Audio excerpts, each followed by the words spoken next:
What's going on? We are back for another pro wrestling content here on the Anthony Blackwell Jr. YouTube channel.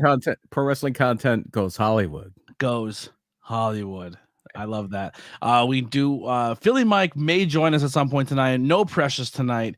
But BP says he said he's been working on a deal backstage. He's been talking to some people, and he said he brought in someone who I feel like it would be a good guest for me. Like you said, I really enjoy this guy. We've done doing commentary for a while. I feel BP has a really good idea of the talent I like and people I really put over. So I'm really excited to see who this guest is going to be. Absolutely.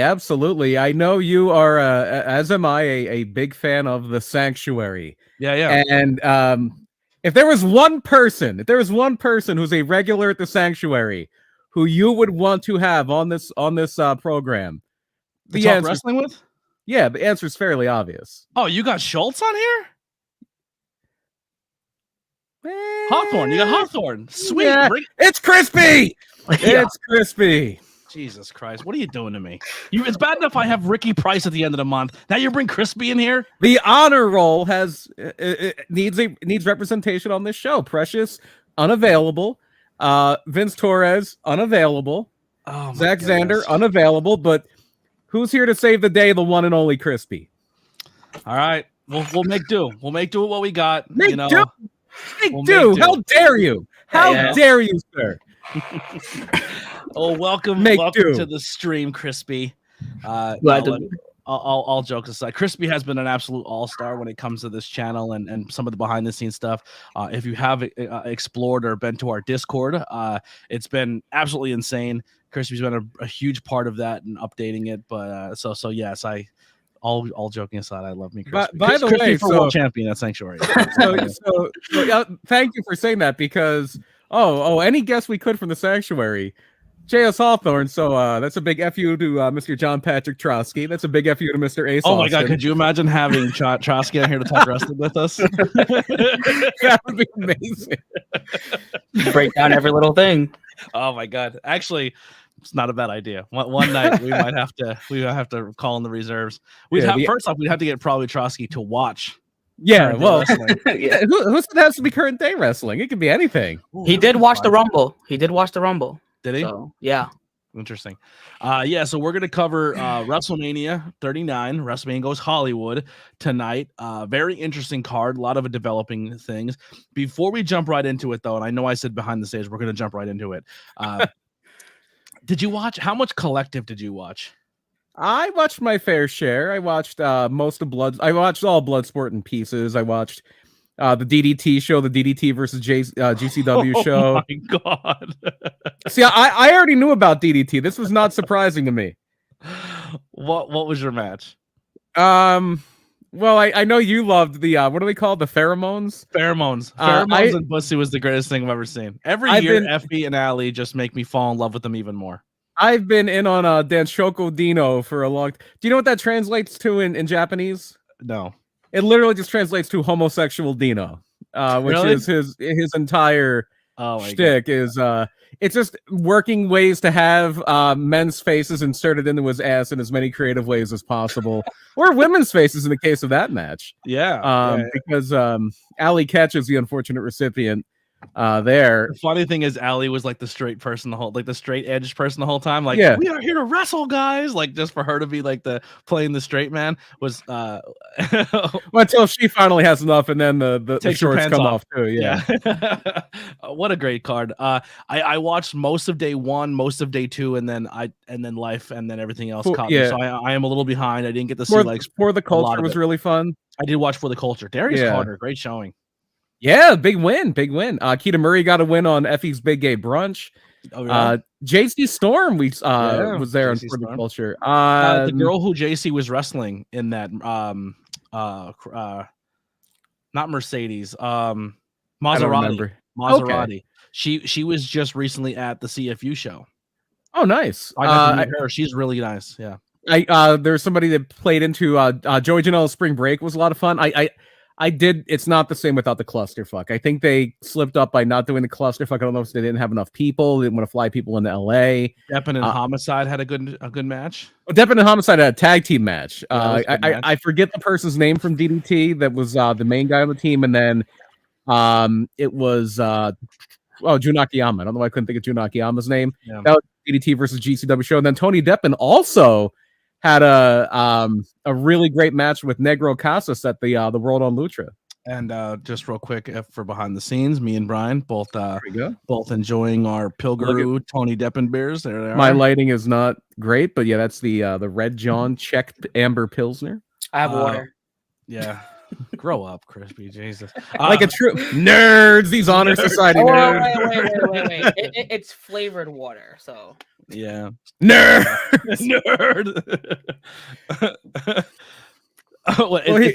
He would do apple juice, but that's Precious's thing. Yeah. I'm not gonna blow Precious's cover by saying who I saw Pilgrim last Thursday.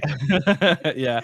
So another thing too, if you guys can, I can't really get into much detail about it, and I normally don't like this, but if you can right now, in the links below are our merchandise links, as well as Patreon and ways to support the podcast. If you can, awesome. If you can't, I understand, but I do have something possibly coming up that is pretty huge for me, and any way that merchandise gets sold or I can make a couple bucks would help that tremendously.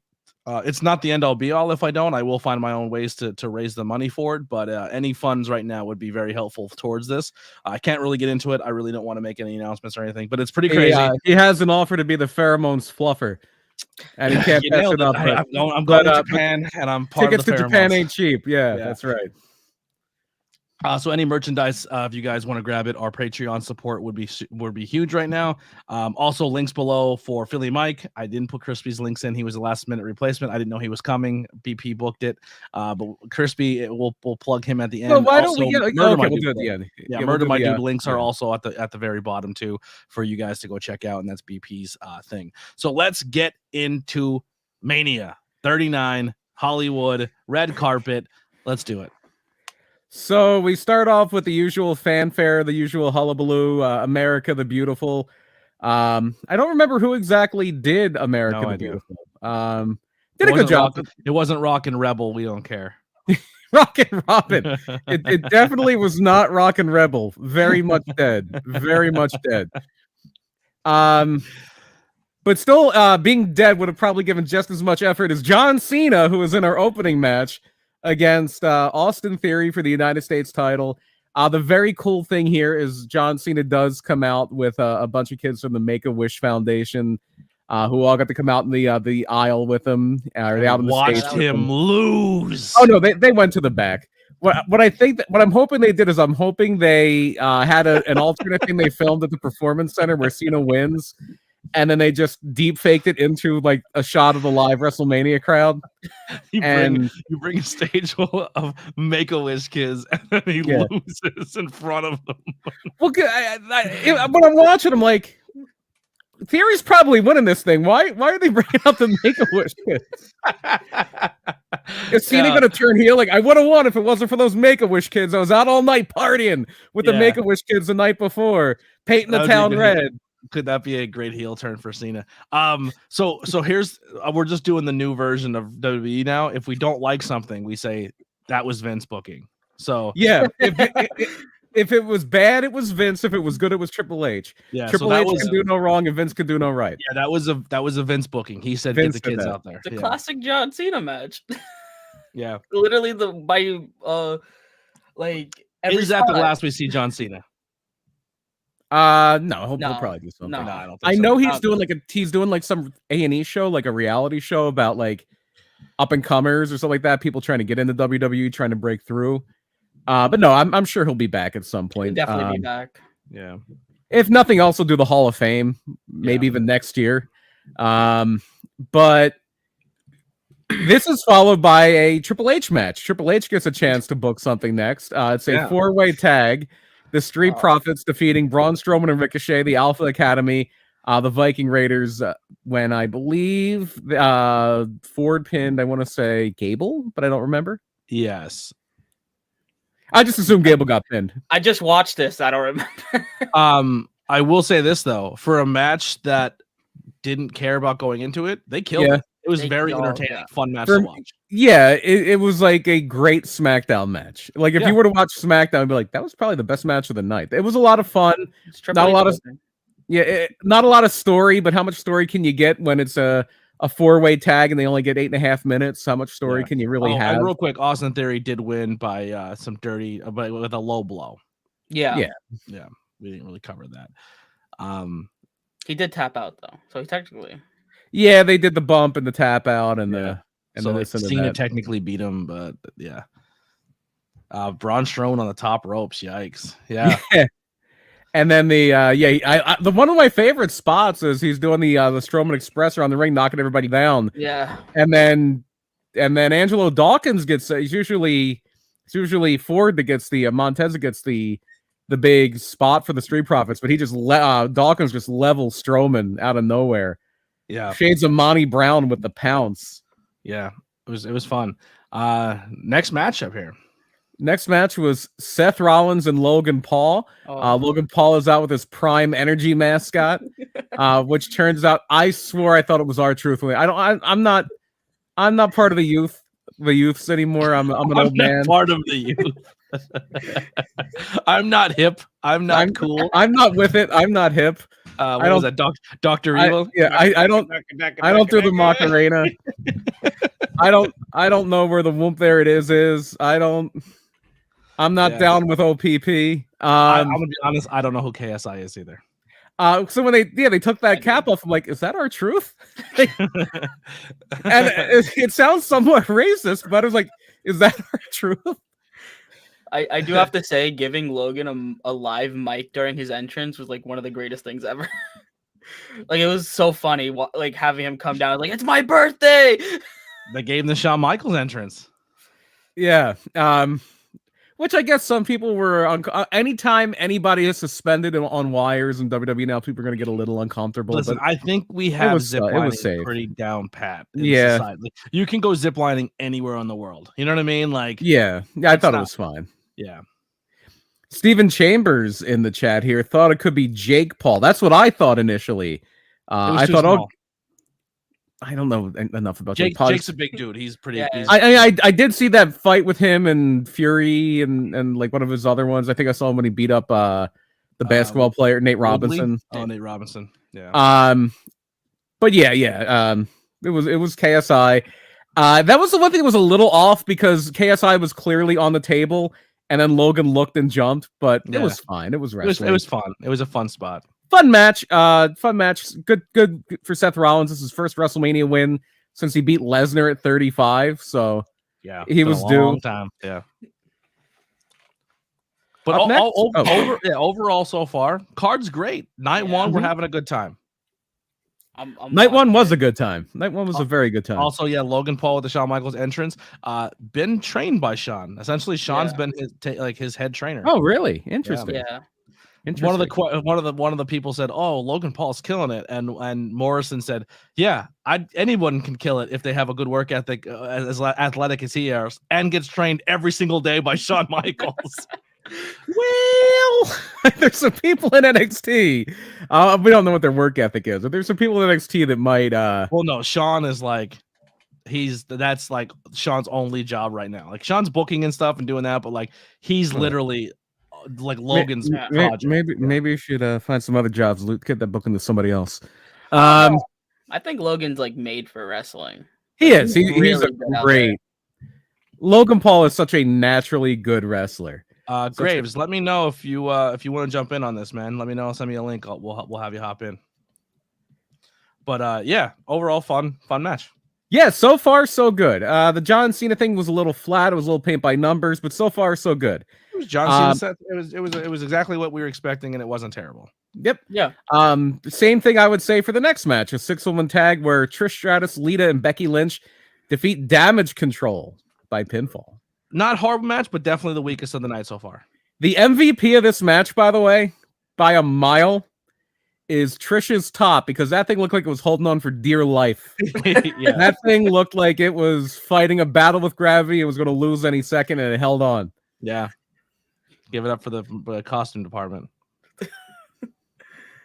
But and yeah, now, go ahead.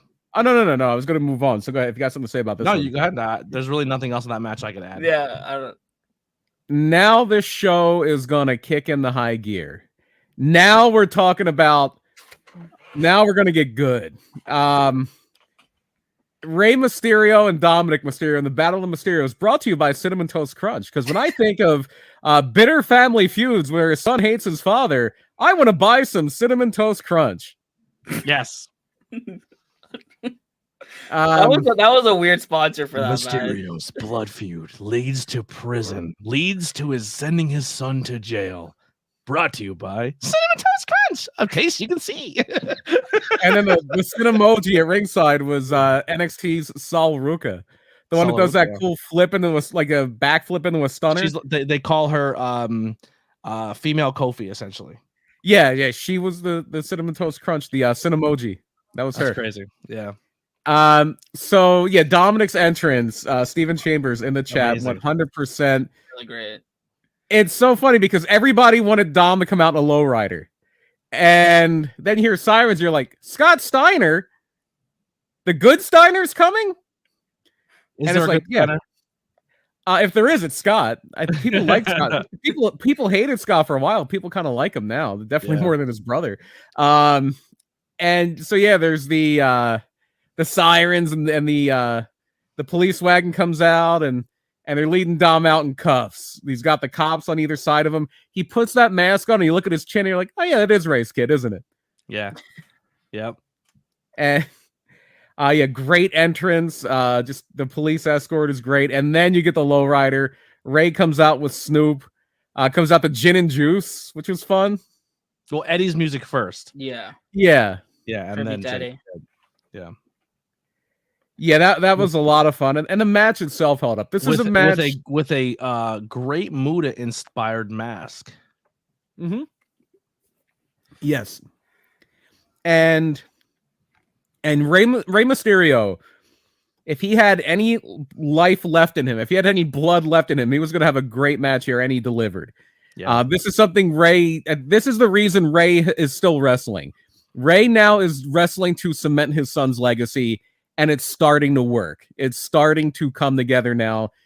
Dominic is really finding himself in the ring as a character. It's starting to come together. And he was good here. He held his own. Obviously, Ray's the one kind of driving the car. Ray's the vet. Ray is the one that's going to really make sure everything works out well. Great thing where he throws a drink on Dominic, pronouns, pal. Dominic throws a drink on his sister. His mom slaps him. And it just... just the perfect blend. This is the perfect blend of sports entertainment and wrestling. Yeah. Sometimes you get that mixture. If you get too much sports entertainment, you get a little silly, and then you get too much wrestling, and it might be a little dry. This was just enough of both, and it worked out perfectly. And this is one of these matches too that there's going to be a little bit of a trend when it comes to maybe this and another match R2 on this card where you're expecting Mania to be the closure. You're expecting Mania to be the end of the chapter. You're expecting this to be, but then we also we covered WrestleMania 29, and some of those Manias had like a 3-year stretch where the same matches happened all 3 years. This is one of those Manias that look like the booking was, we're going to add more to the story, and it's not over. So you're not getting your conclusion. Ray gets the win, but it also looks like we're setting up Bad Bunny at Backlash in Puerto Rico. Yeah, it does look like it's going to be Ray and Bad Bunny against Dominic and Damian Priest in Backlash in Puerto Rico, which is huge. Yeah. And that's something that's a smart idea. Local draws. I know we're going to focus on WrestleMania and talk about other news later, but AEW had that big announcement yesterday of they're going to do All In Wembley Stadium.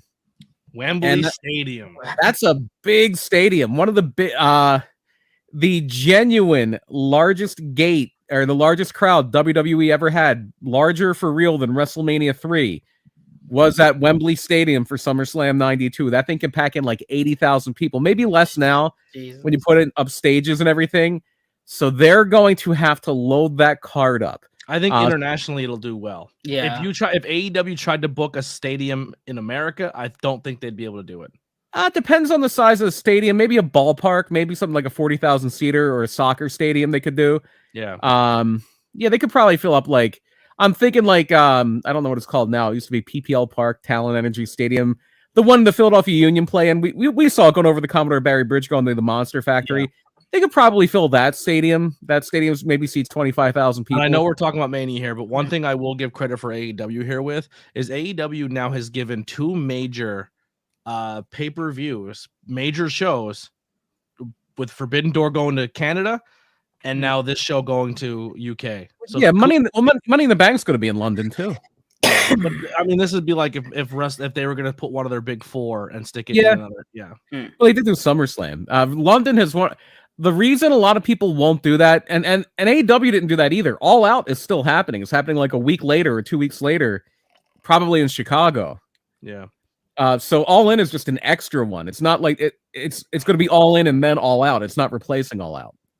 And then you shake it all about is the next show. Yeah, AEW Hokey Pokey. Yeah. And then they're going to sign Bray Wyatt, and that's going to be AEW Hocus Pocus. Well, there might be some names available coming up. And I'm going to disappear. Well, what I thought, giving some rumors, like what could be a good match to sell that show at Wembley Stadium. How about this for a main event? How about MJF defending that AEW World title against Drew Galloway? That's what I'm kind of thinking as well. His contract ends in July. It does. And he essentially said he is not re-signing. There you go. Maybe that's the way it's going to go. Do you think they pull the trigger on him like WWE didn't do at Clash of Castle? It would be. I think there'd be a lot of upset people if they had him come in and a month later win the title, unless it's something like you do that for the hometown prop and then MJF wins it back at All Out like 2 weeks later. Yeah. That I think people will be okay with. Yeah. Do a little hot shot, quick switch title reign. I haven't done that before recently. This is a perfect time to hot shot a title just because WWE, we'll get to it later, seems to be hard committed on long title reigns right now. So yeah. Except for this one, mainly in the men's division. Maybe in the men's division, maybe on the SmackDown Center, mainly on the SmackDown Center titles. Well, I think you're going to see Austin Theory have that US title for a while too. Mm-hmm. But our next match is for the SmackDown Women's title. The Royal Rumble winner, Rhea Ripley, and Charlotte Flair. Match what a great match. Excellent match. Everything it should have been. And a fitting, and I know she's beaten Asuka at WrestleMania for that title before, but it didn't really have that feeling of being a big deal at that point. It really felt like, all right, this is Rhea's division now. Rhea's the one. Yeah. I said going into this card, I said this is going to be the show stealer. And I wasn't like, listen, I think the main events were both amazing, but I think the main events were amazing because of the false finishes and the story that led up to both matches made them that amazing. But if you take away the stories and the matches and just and sell it for what the match was, I think Rhea and Charlotte tore the house down. Such a great match. There may have been one match I liked a little better, but yeah, this was excellent. This was high end. So then we have Charlotte getting planted face first, which people are thinking that takes away from the match, but you go watch them in Japan when they get dropped on their neck all the time because the move looks crazy. Like if that was Kenny and Ospreay and they dropped each other on each other's face like that, they'd be like, they're killing each other. This is amazing. But then you look at like the two women doing it, like, what a botch. I'm not saying that's what Steven's saying, but that's how people are assimilating to it. I'm like, no, like that, like sometimes when a move does get kind of screwed up like that, but like, bro, it's a war. They're killing each other. You know what I mean? I know we can bring up comments on this thing, but is there a pin function? Can we pin comments to the screen? You can. We just make that a permanent fixture. Yeah, so on the you could hit star on it. Joke's going way over his head. I agree with it. I don't have it at all. But like Charlotte looked like she was about to get killed almost around 3 times that match with the way she fell and planted herself. It was God. Right on her face. Right on her face. And then ripped her nose apart with it. Yeah, didn't she cut her nose? She got a brush burn. Yeah, she got a brush burn on her nose from the mat. Yeah. And then for people saying that she's selfish and she's not there for everybody else, at the very end you can tell she was very, very clearly happy about who won that match and that the title's in good hands with Rhea Ripley. Yeah, Judgment Day brings home some titles. Yeah. Judgment Day gets a win. A win. A win. A win. Yeah. So then we have the host of WrestleMania, The Miz, and his de facto co-host Snoop Dogg, even though they didn't really advertise that. They're out, and they have a little surprise that The Miz is going to have a match after all at WrestleMania. At least one, maybe upwards of 3 matches at WrestleMania. And this one it's a big surprise because Pat McAfee is back. Pat McAfee, this was a tip-off because the news didn't break yesterday. Or the news didn't break until the day after this, until the day of the second night of WrestleMania. But this was a good tip-off that, maybe they're not selling to the Saudis after all. Because that was the big rumor that Pat McAfee was going to keep his distance from WWE because he didn't want to be associated with the company if they sold to the Saudi investment fund. Good for Pat. But he's back here, and here's a quick nod at the tip of the cap here. You know, as someone who I give great respect to Pat McAfee, both kickers, both punters in our days, both podcasters, and both people who go into the wrestling business for the love of the wrestling business, but fucking take our brands first, and we're not going to work for a company if you put yourself in shitty situations, and we'll walk away if need be. Yeah, there you go. Love me some Pat McAfee. McAfee's a lot of fun. Gets the win over the Miz. Miz kind of like, I wasn't ready. He's wrestling in what he calls a $10,000 suit. The very glittery suit reminded me of Bobby Heenan's old jacket. If it would have had a star on the back that said the brain, and I think it said Bobby Heenan on the star. That's what it kind of reminded me of. And then we have our main event. And I know there was some debate on whether this should be the main event or Rhea and Charlotte. And Rhea and Charlotte definitely had a main event caliber match, but I think the storyline, this had to be the main event, the emotional peak. The hottest storyline of the year for WWE was Sami Zayn and the Bloodline, and it got its just desserts here. Kevin Owens and Sami Zayn challenging for the WWE Tag Team titles against the Usos, and a lot of back and forth, a lot of drama. I've seen better Owens and Zayn tag matches. I've seen better Usos tag matches, but the story here really drives it and really drives finishes, it. Man, they had people hooked. The falsies were really good, yeah. Because every time we're so used to the Bloodline cheating to win, and you're like, here it is, it's over. 1D, 1, 2, what? Just no. They did a great job. And that reminds me, the kick out on the 1D. Somebody said another thing they could do for this Wembley Stadium show, if they do Omega and Will Ospreay. Will Ospreay maybe wins the IWGP US title back in England, where he's a gigantic star. Is this the perfect time where Kenny lets somebody kick out of the One-Winged Angel? Oh. Well, that stadium would explode. Yeah, that'd be a cool moment. And like the whole, like, he's been giving him shit for using his move and stuff like that. Yeah, that'd be dope. And this match was incredible. And would it be shocking? Because I mean, when they wrestled last time, they did pretty much everything but shoot each other with bazookas and kicked out of everything. So yeah, why not? Kicking a One-Winged Angel isn't really special. Zack Sabre Jr. for Wembley. Zack Sabre Jr. versus Bryan Danielson for Wembley for being picky, please. Or Forbidden Door. Yeah. Wembley. Saber's another UK guy. Sabre gets maybe Daniel. No, I wouldn't want it to be a rematch in Wembley. Contrary to popular opinion, rematches don't always build heat. Let's put that in our pockets. Put it in our pockets. Just save it for later. Sometimes the right time for the babyface to win is the first time. Sometimes, not always. We'll get there. We're getting ahead of ourselves. I will say this: isn't this like I think Sammy was the one who took the 1D, right? If I'm Kevin, I believe Kevin. Was it Kevin? Was it? I believe it was Kevin. I thought it was Sammy. I thought it was Sammy too. Like, I haven't watched the match since it happened, so I'm gonna defer. Yeah, I think it was Kevin. Anyways, one of the first people to kick out of the 1D. Actually, because it was the one and done. Everyone after they did that, everyone got pinned. Yeah, and like they came in and was like, "Oh, it's almost done. It's done. They just did it," and he kicked out after the 2 count. So it was Kevin. Okay, it was Kevin. There we go. Confirmed. It reminds me of that old story with Scott Hall and the Dudley Boys with the 3D. When Scott Hall came back with the NWO and Hall, Nash, and Hogan came back in 2002, and Scott Hall comes up to the Dudley Boys. I just read here. It was Sammy. Oh, Sammy. Whatever. Scott Hall comes up to the Dudleys. He's like, "I love your finish. I can't wait to kick out of it." That's like so great. It's so awful, but it's so great at the same time.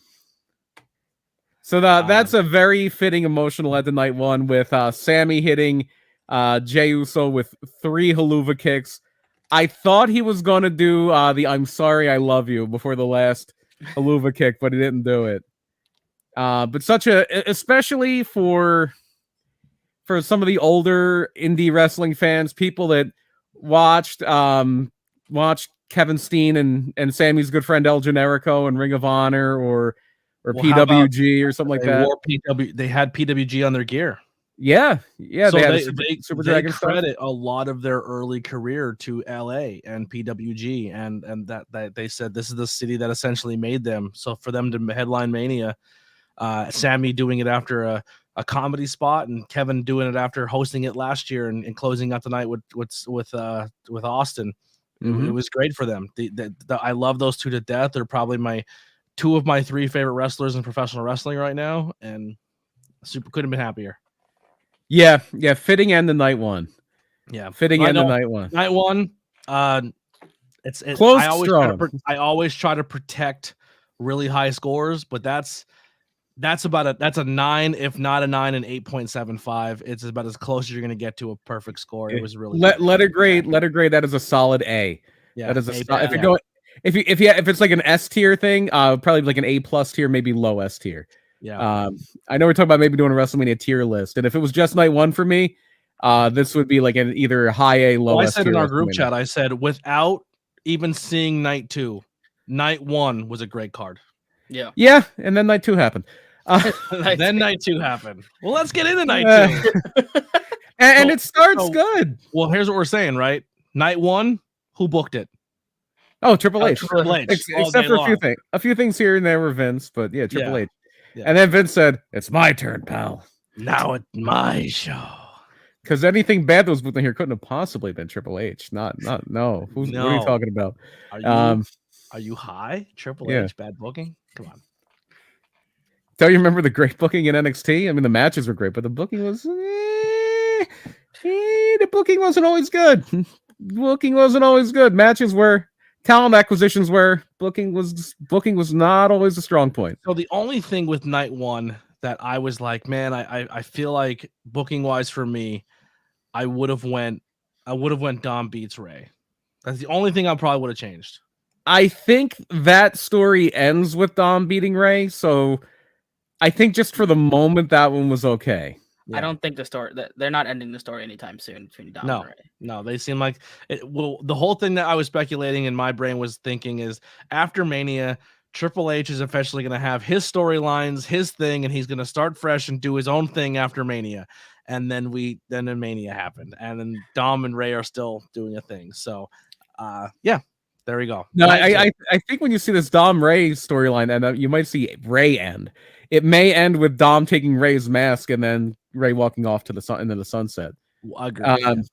I think Ray is there to elevate Dom throughout his whole career and to get him up to that status of like a great wrestler. And we've seen Dom progress from when he first came in to now, and he's like great. Yeah. Yeah, the only reason Ray came back after that stupid eye for an eye thing they did during the pandemic, and when he was gone for a while, like that was going to be his write-off. His contract ended, he didn't re-sign, and then he re-signed because that's when they were like, okay, we're going to use Dom. And literally the SummerSlam a few months after that was Dom against Seth Rollins. Yep. Dom's debut was on pay-per-view against Seth Rollins. Yeah, crazy. So night 2, we have oh, by the way, one of the things we didn't mention, night 1 is when they do the commercials for WrestleMania next year in Philadelphia. Fun fact, the night of WrestleMania night 1, Philadelphia was under a tornado watch. So imagine if that WrestleMania was in Philadelphia.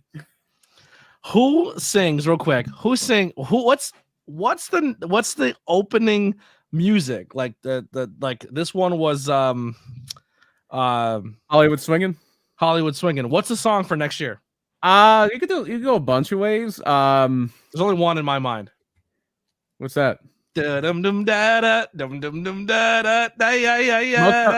Motown Philly, baby. Well, see, I was at the first WrestleMania in Philadelphia, WrestleMania 15. And Boys to Men sang America is Beautiful on that show. And they should sing it again this year. But the opening song, the one that you hear all night long, should be Motown Philly. I can think of a few other ones. They're all wrong. Unless it's Will Smith. Yeah. Maybe he could be the host. Yeah. Who does Will Smith smack at WrestleMania? Oh, The Miz. Obviously, The Miz. 100%. Gotta be The Miz. Do you think they could talk him into doing it? No. They're like, Will, we need you to go out and slap The Miz. It's like, fuck you guys. Not happening. Of course you have to curse after you put a question from Gavin up on the screen. I'm so sorry. I'm sorry. Hi, Mr. Anthony, Mr. Brian, and Chris P. Do you think Dominic will lose momentum if they take Rhea away from him as mommy? Before WrestleMania, I would have said yes. But I think Dom's a made guy now. I think he can stand on his own now. Yeah. I think he can. And it's not like they're locking people in the shows. That Dom showed up on SmackDown. I'm sure Rhea will. It seems like they might even be slowly working toward, and by slowly I mean maybe SummerSlam, unifying the women's titles. They kind of teased that the night after, but I think Dom will be okay. Dom's in a great spot for this show because that might be the main event. That in Puerto Rico, the main event of Backlash might be Rey and Bad Bunny against Dom and Priest in that building. Bad Bunny is such a huge star, just a huge star in general, but especially to the Latin community, especially to the Puerto Rican community, especially in Puerto Rico. Yeah. That is a big deal if that's the match, and it certainly seems like it will be. Absolutely. But now I'm trying to think of like things that you could do for the theme for WrestleMania. You could do, well, the first one that sprung into mind was Philadelphia Freedom by Elton John. Yeah, but it has to be someone from Philly. All right, Lil Dicky. You can do Lil Uzi Vert was there. Lil Uzi Vert was on night one. Yeah. You can do the Roots. There's a million songs by the Roots you could use. The Roots would be my choice for America the Beautiful. Yeah, but I want the song. I want like if I'm gonna make a legit prediction for the song, "The Fire" by the Roots. It's a great motivational pump up song. Okay. "The Fire" by the Roots. If it's not Motown Philly, I'm boycotting. I'm not going. Well, see, that would be great for in between SummerSlam and WrestleMania because SummerSlam's in Detroit. So you play that at SummerSlam because that's in Motown and it's going to Philly. Yeah, that's when you play Motown Philly. Yeah, they thought of everything, didn't they? Yeah, they're ahead of the game. All right, night two. Let's start the show off great. Let's start it off with a match that I think you can get two people in there and shock the world. Brock Lesnar and Omos. I had high expectations for this match. I'm not gonna lie. You did? I did. I thought we were gonna get a little more storytelling. I thought there'd be more to why the match ended a certain way. I thought we were gonna get a progression. I still think why for big men, it was a good big man match. But it was fine. It was exactly what I thought it would be. Firecracker. It just went off, and then it done. It was like Brock throws around the big. No, Brock has his good matches with little guys. Brock has this kind of match with a big guy. But Omos had a decent match with Braun. Like it was better than I expected it to be. Yeah, but this is the Brock against a big guy match. Yeah. Brock, if you want Brock to put on like a banger, if you want Brock to put on a great match, you got to put him with like a little guy. You got to put him Brock and like Montez Ford would be good. Yeah. Brock's best matches in this run were like against Ricochet. Well, the one with Roman, that's how you do it. Just two guys who are really good to just beat the hell out of each other. The first Brock Roman match at 31 was great. I think the only like bigger guy right now that he hasn't gone against already that could give Brock a great match is Gunther. Yeah. Because Gunther could have a great match with literally anybody. Yep. And then, not everybody was a fan of Brock and Omos. That is the one time, and I know you don't like what he's brought up. That is the one time I always think of Jim Cornette is he'll call him almost because he's almost a wrestler. I mean, He's like what, 7 foot something? How He's 7'3". He's a legit 7'3", I believe. How much could he do in the ring, like legitimately? Like he can't really do much besides be that big man. Yeah. Well, didn't he do a kick once? Like he did like a spin kick, didn't he? I don't remember. He did a shooting star press. Wait, the what? gainer Imagine him kicking you. Jesus Christ. The match would be done. Your life would be done. It'd literally be done. So then we move on to the women's Fatal 4-Way Tag Team Showcase, which saw Ronda Rousey and Shayna Baszler with their cool Ryu and Ken cosplay, defeating Liv Morgan and Raquel Rodriguez, Natalya and Shotzi, and Chelsea Green and Sonya Deville. Yeah. It was a SmackDown match. If it would have been a SmackDown, I'd be like, okay, that was a match. I thought everybody would have seen night 1, and I thought night 2 would have elevated people to go out there and put some heat on, and then it just kind of never took off. It's Vince's booking. Yeah, it was that damn Vince. They're like, we should have a good match. And Vince said, no, I want you to have a bad match. Like I would have liked Chelsea Green to win this if she was with Carmella. Ronda was not losing that match. Yeah, Ronda was not losing that match. Yeah. And then here we go. We're going to have a Ronda Shayna tag team feud that's probably going to last a long Maybe. We'll see. Who is a viable tag team that they would lose to? Well, I know they're doing Becky and Lita the tag champs now. They'll probably beat Becky and Lita. What if a lot of this stuff that is being thrown out there is a smoke screen? And a lot of the discontent you're hearing on social media is a bit of a smoke screen. And somebody's deal was a very short-term deal and it's coming up soon. What if the big feud for the women's tag title is going to be Ronda Rousey and Shayna Baszler against Bayley and Sasha Banks? Just putting it out there. Well, looks like Naomi look like she's looking at an ROH run. Okay. She was the front. They put her front row in the crowd during the Athena match. Did they? I actually didn't Naomi see. sat front row and just stared at Naomi. Naomi just stared at Athena the whole time. Interesting. Yep, they put her front row hard cam. I'm all for that match. That sounds great. I know there's a match that it was taped, I think, on last night post the AEW show for Ring of Honor. That sounds like a fun one if you have Honor Club. I know they're doing Willow Nightingale and Notorious Mimi on Ring of Honor. That's gonna be fun. That should be a fun one. So our next match, speaking of fun ones, this is neck and neck as far as like my favorite matches of both on both nights of the show. It's really down to 3, and I'm not really breaking any ground there. It's really down to 4 because I really love that Ray Dom match, and I really love the tag team match, the main event of night 1. I really loved Rhea and Charlotte, and this was the other match I really loved, and it was Gunther, who might be my favorite wrestler on the WWE active roster right now, defeating Sheamus and Drew McIntyre to retain the Intercontinental title, and everybody was like, "Oh, it really feels like Sheamus," but and I know people are talking about a certain title run we'll talk about later reaching 1,000 days. Like, who cares about 1,000 days? Like, there's been a bunch of people who have been champion for 1,000 days. Who gives a damn? But the one thing I think is actually significant, I think it's going to happen, is I think now we are going to really, really move toward Gunther breaking the Honky Tonk Man's record and being the longest reigning Intercontinental Champion. It is a lot cooler to say that Gunther did it than the Honky Tonk Man. Yeah, who's the longest reigning world champion? Bruno Sammartino. Who's the longest reigning tag team champions? Which is the work rate title. Yeah, the worker. Yeah, they call it the workers title. Who's the greatest champion of the worker title? The Honky Tonk Man.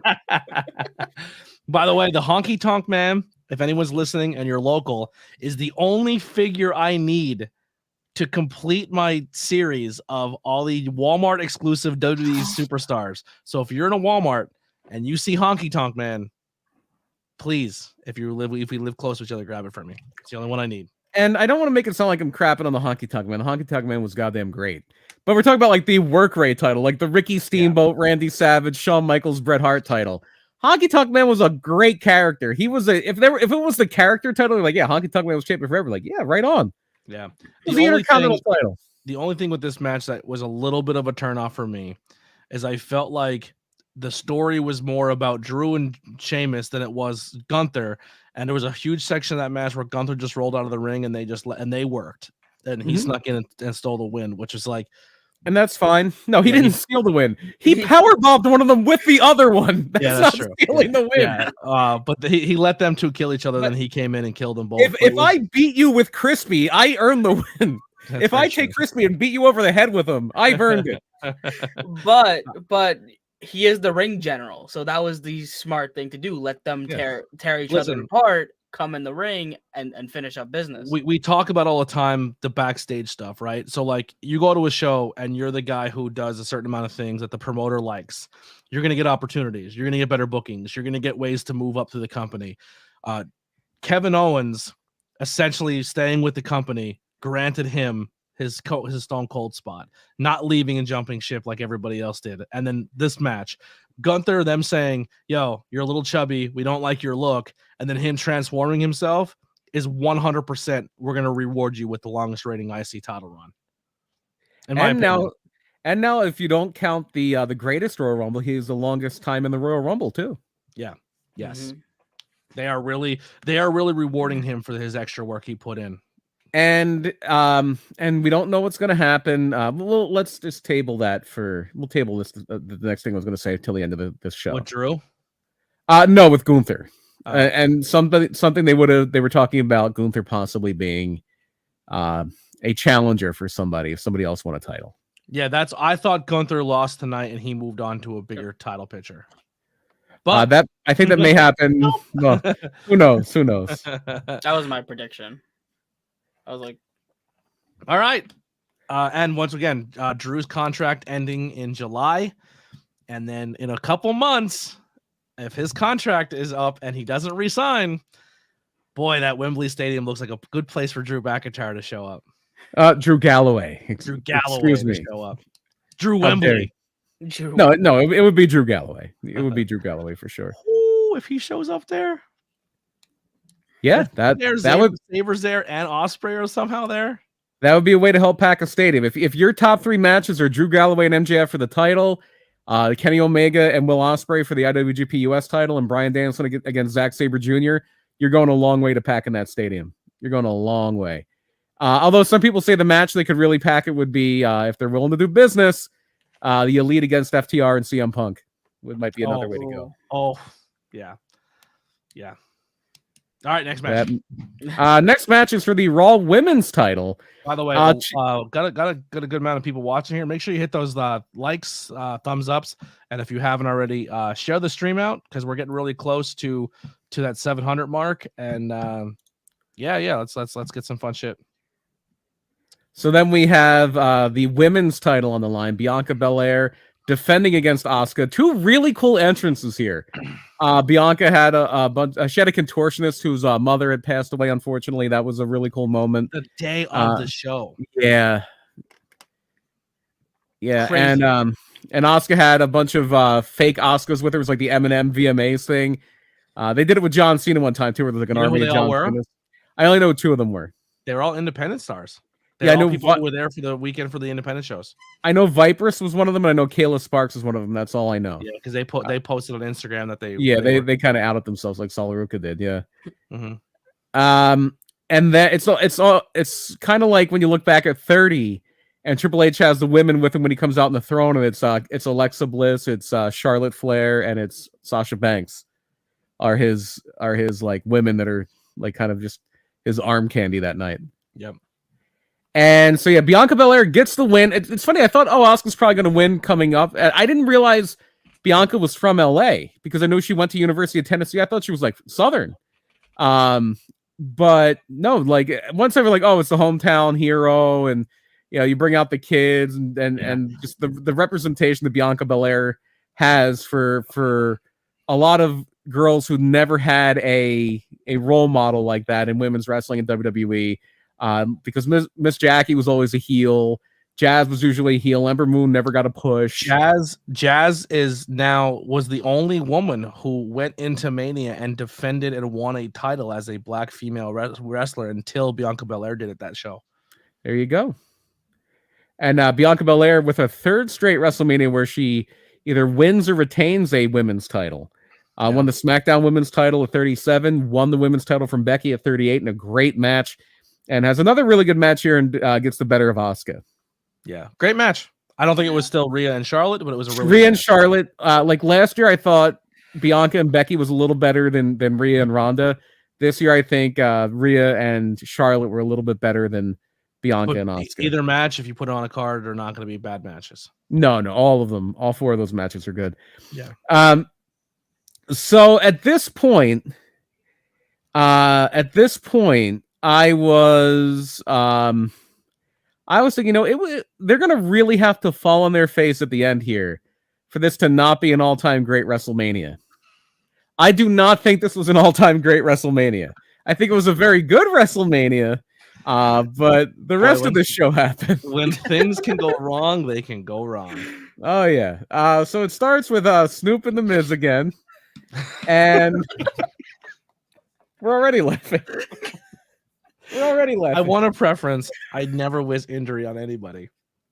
But if you were to wish injury on somebody,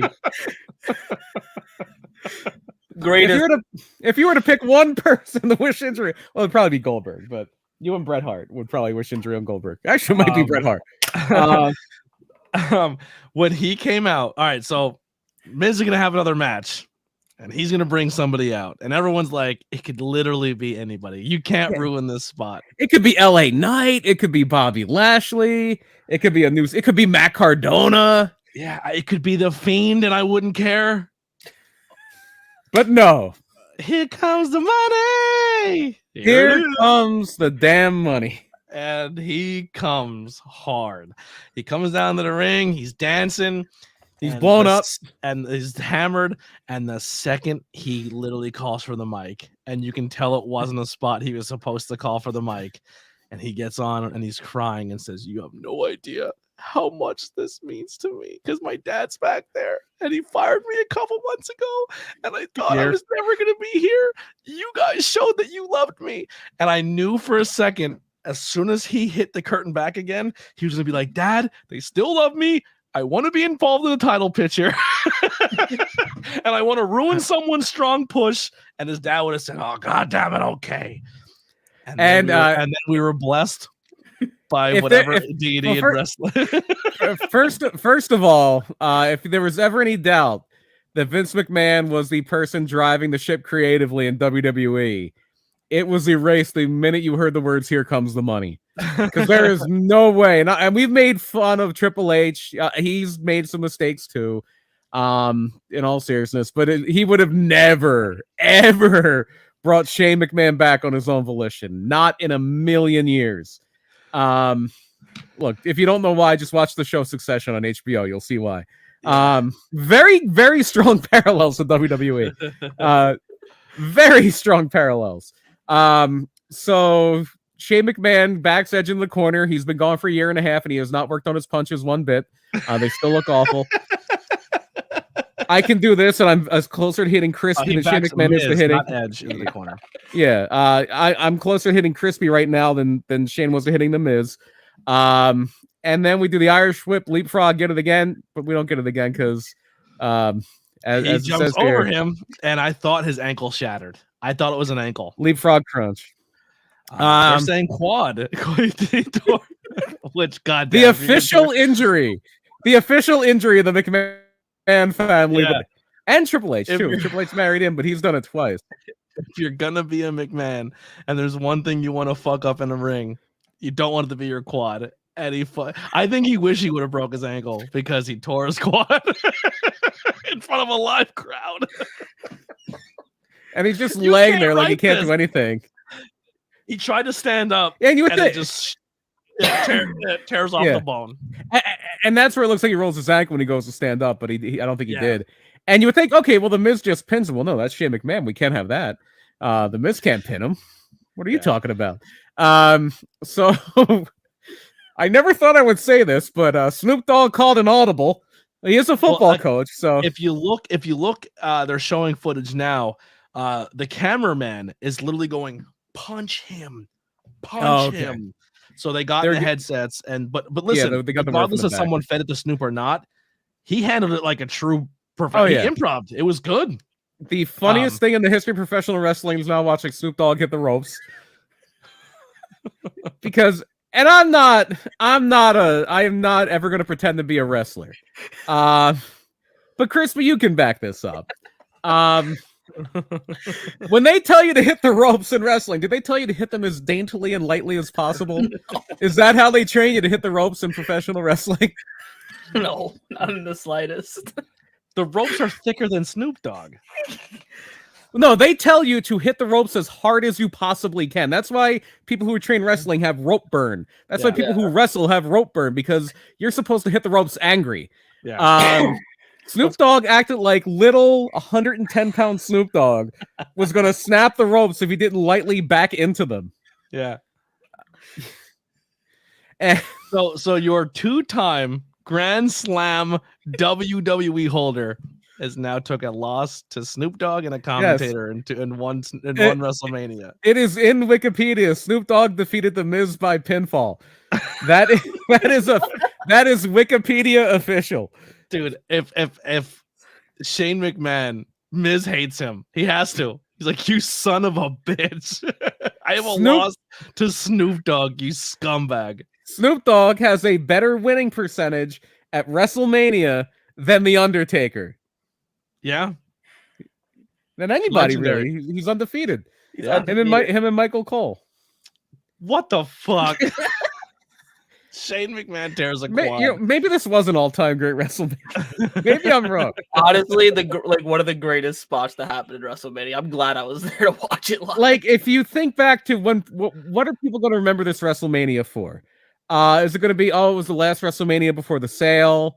Was it when Kevin and Sammy won the tag titles? Or is it going to be when Snoop Dogg beat the Miz? And Shane McMahon laying there with a torn quad? Is it going to be Snoopomania? I will say, it wasn't a bad people's elbow. Besides hitting the ropes like that, no. Yeah. Besides hitting the ropes, it wasn't a bad elbow. That's crazy. I might have watched him hitting the ropes for a damn hour. It's so dainty. It's like you were leaning up against. Imagine like you had wallpapered over a hole in your wall, and you wanted to lean against the wallpaper so you don't break it. That's how you would do it. You would do it like Snoop Dogg hit the ropes. Oh man, so good, so fucking good. All right, so we got 2 matches left. Unfortunately, that should have been the main event of WrestleMania: Snoop Dogg and The Miz. Well, good thing that major injuries are out the way. Yeah, well, I wouldn't call this one a major injury. Well, it could have been a lot worse. Yeah, so we then have Brood Edge, not Edge, but Brood Edge. We know that's his name because it's literally said it on the Titantron, Brood Edge. He doesn't have a Gangrel Christian with him as rumored. He doesn't have the Brood music. It's on his jacket, so that was. Oh yeah, they were there in spirit and jacket. Yeah. And then we don't get the cool Brood music. We get Slayer instead, which is cool too, I guess. Against the Demon Finn Balor. And this was going to be a good match. They were going well. I think it was very silly that they had color-coded weapons. Like Edge had his red weapons and Finn had the purple weapons. And it's like, what is Edge like? Is Edge the Green Lantern? And his weakness and Finn's weakness is purple? Oh no. Because Finn always, like, Judgment Day's color is purple. Maybe Edge is the Green Lantern and his weakness is purple and not green, so Finn has to hit him with purple weapons. Yeah. Like there's purple tables, purple kendo sticks, a purple chair, a red ladder, but it didn't start as I gotta say too, the Demon, not my favorite face paint of the Demon so far. I thought it was super generic. Like, usually he does something special for each city, and it was just the Demon with purple highlights. Yeah. And also I thought, it's a Demon, he's going to win. Is the other thing I thought. This is another match. Another match I felt Edge did not need to walk out with it as a victor. Agreed, because this is true. R.I.P. Demon Finn. And not a great WrestleMania besides Mommy for the Judgment Day. So during this, Finn takes a shot. I was making a joke, but you kind of missed it. I said there was a red ladder, but it didn't start that way. Oh yeah. Finn gets hit with a ladder. Immediately, I notice there's blood everywhere, a lot of blood, and I go, he's opened up bad because he rolls to the outside. A doctor gets in the cage, and Edge is just like playing with weapons because he doesn't know what to do in this spot. Now, they had to staple his head shut. Yeah. Yes. So I thought two things were going to happen here. I thought they were going to either call it, which would have been the death of the Hell in a Cell. Yeah, for sure. Or I thought they were going to. So they have this new shit now they use in the military that if you have like a gunshot wound or a really deep wound, they essentially hit you with this gel that just foams up and cauterizes your wound or fixes your wound until they can get you to a hospital. So I was like, maybe they're going to use something like that. No, they rolled out, hit him with injections that essentially stop your bleeding, like if during like a surgery, and stapled his head mid-match. It's pro wrestling. We're low tech in pro wrestling. Crazy. So crazy glue his cuts together. Or just tie his arms shut when his biceps falling out. Or get dropped on his head by Chris Benoit and literally have to run out of the ring holding his neck in place. Yeah. So I'm going to put a photo up. If you are squeamish, look away. We're giving you 5 seconds here. Is it a photo of Shane McMahon? Yeah, it is literally Finn Balor's head vagina. So this is his head when he came in to the locker room. That's the staple job they did to close him up, and then they took the staples out so they can properly do it, and that is what it looked like. We've watched a lot of UFC. That's a big cut. Yeah, I think the worst cut I've ever seen in UFC, and this was like early on in the Zuffa run, Robbie Lawler fought this guy, Marvin Eastman. And you could almost see Marvin Eastman's skull. Like, who's that's the one that had you could literally put 4 fingers in their forehead because he took a shin bone to it? Was that Diego Sanchez? It may have been. That was a bad one. Yeah. So Finn essentially is cut from here to the back of his head. It's huge. They didn't stop the match. They are now they finally clear him. Finn, they're working a mile a minute because they're trying to make up time. Yeah. And then I think they did send it home early too. Yeah, they definitely did. And Finn's punching himself in the head. He wanted to open it up. He's a psycho. Don't do that, people. No, don't do that. Bad. You never do that. Especially when you're using my equipment. Don't fucking do that. Especially when it's gonna get on my face. He's like, oh, my microphone. It was on my face, okay? If you know, you don't know. Yeah. So that match happened. Finn loses. I question the finish there, but it is. Yeah, I would have had Finn win here. I feel like besides very small parts, besides like Gunther, I guess you could say Rhea, even though Rhea's kind of a baby face. They should have been the writing on the wall. The heels are losing a lot. And usually that happens. Like I always think of the first card Hulk Hogan was on in WCW. Bash at the Beach 94. He was the only babyface that won that night. Yeah. If it's not a good balance, if there's a lot of heels winning on your undercard, that probably means the babyface is winning the main event. Just so it means more because people are kind of down, like, oh, my favorites are losing. If a lot of baby faces are winning on your undercard, flip it. Yep. All right. Here we go. Are you ready? Listen, there's more than one family, royal family in professional wrestling. Finish the story. I'm doing this for my father. But somebody told me the story never finishes. Which one is it, WWE? Yeah, all the monikers that dude, the Cody countdown clock. Everything that you think that, boy, we are going to strap the rocket on this guy. Yep. And we are going to push him to the moon. Uh-huh. Maybe, just maybe, does the guy who leaves and starts the rival company insults the company every single week on an internet TV show, and every chance he gets to have a microphone, smashes a guy's throne, and they're like, we're going to put you in WrestleMania, kid. You're our guy. Luckily, the McMahons and Triple H are not petty people. Thankfully. Yeah.